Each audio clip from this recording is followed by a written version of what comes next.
In this episode, we will look at this iconic building in the center of Johannesburg, standing at 80-meter tall and 22 floors, shaped like a diamond. With its reflecting facades and sharp angles, the 11 diagonal street is an eye-catching structure. Was designed by the renowned architect Helmut Jahn and was built in 1981, finished in 1983, and was ready for business in 1984. The building is currently used by the Department of Development Planning and Local Government. The Diamond Building was considered the main business hub of Newtown back in the day. Why was it shaped like a multifaceted diamond, so that from every angle a different facet of the city could be seen? The construction of the building was commissioned by Anglo-American and De Beers used to have their main office there. ABSA bought the building in 2007 for use as office space. According with some sources, the building is owned by Rebosa's property fund today and is valued at 65 million rand. The building was built in the 80s but still seems to so clean and modern and is still standing tall on the Johannesburg skyline.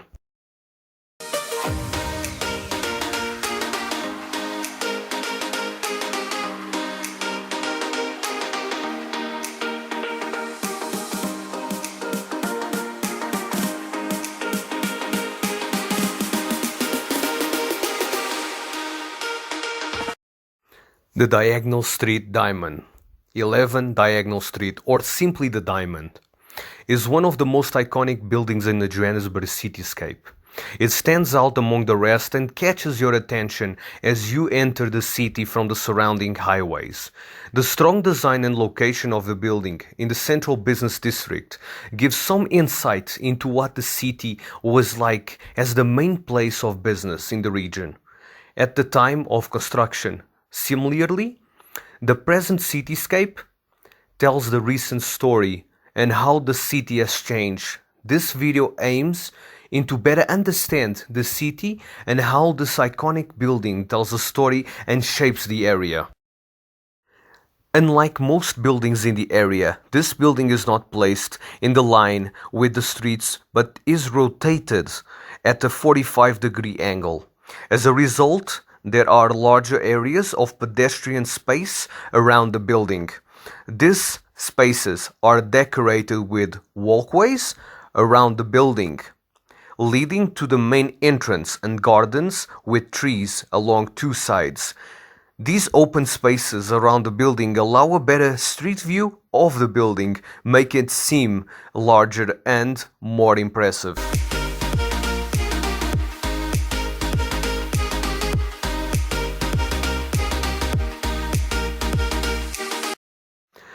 The design is based on a cut diamond, and the shape was derived by taking a rectangular block and removing corners. The building has two different symmetrical axes, both running from one corner to the opposite corner.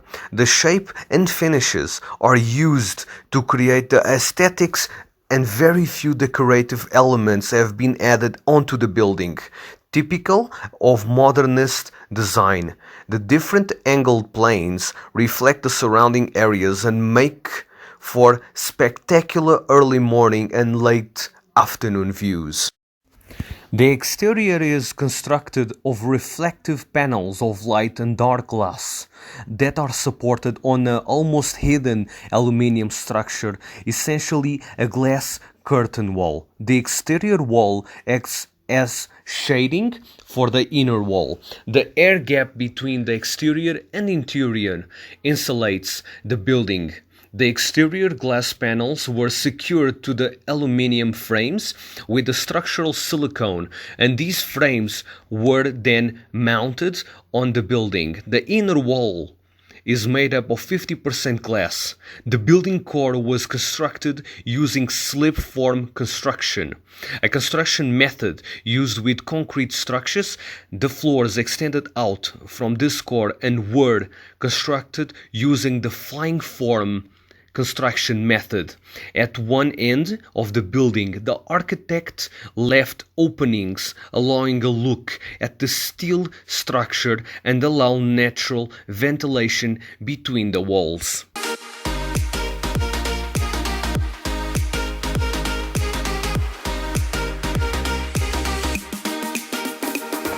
Completed in 1984, this building was built in a turbulent time, both economical and political.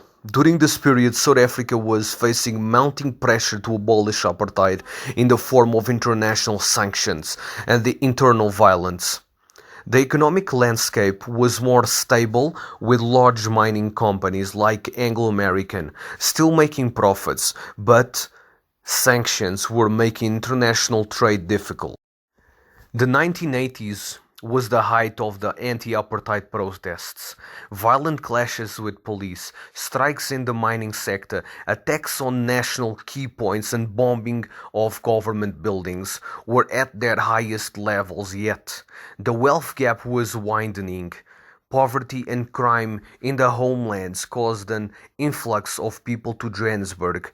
Trade regulations made trading in the city near impossible for non-whites, and passbook laws made movement in the city difficult. The government was trying to keep a failing system going. Despite this, Johannesburg was still thriving.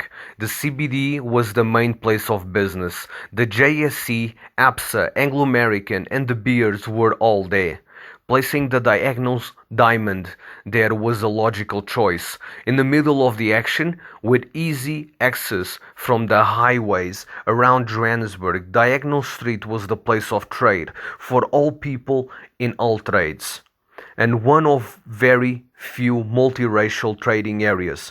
The diamond was a symbol of wealth of the city of gold and the bright future ahead, and for a few years this held true. However, the political landscape changed in the 1990s. The abolishment of passbook laws and racial area segregation laws caused a flood of poverty-stricken people into the city. In the late 1990s, urban decay took hold of Johannesburg. Poor management of the city allowed crime levels to skyrocket. Buildings owners stopped doing routine maintenance, letting many fall into various states of disrepair. Homeless people took hold of vacated buildings, and most of the large companies, including the JSE, moved out of the CBD towards Sandton. Many buildings were boarded up or left empty, including the Ernest and Young building. The CBD was dying and became a crime and poverty-ridden area where informal industry took over from the large companies that had vacated the area. The fall of the CBD was inevitable when taking into consideration the political and economic landscape of the time. The diamond was a symbol of wealth that belonged to a small group, an industry run by a minority group built on the backs of a vast majority, while simultaneously keeping the majority in poverty in an unstable system. Anglo American, through their property company Apex High, still held onto the diamond. The building design and prime location still made it a very good investment, and Anglo did not vacate the building. During this time, the diamond was symbolic of the failed system, a monument of wealth sitting in a poverty-riddled city.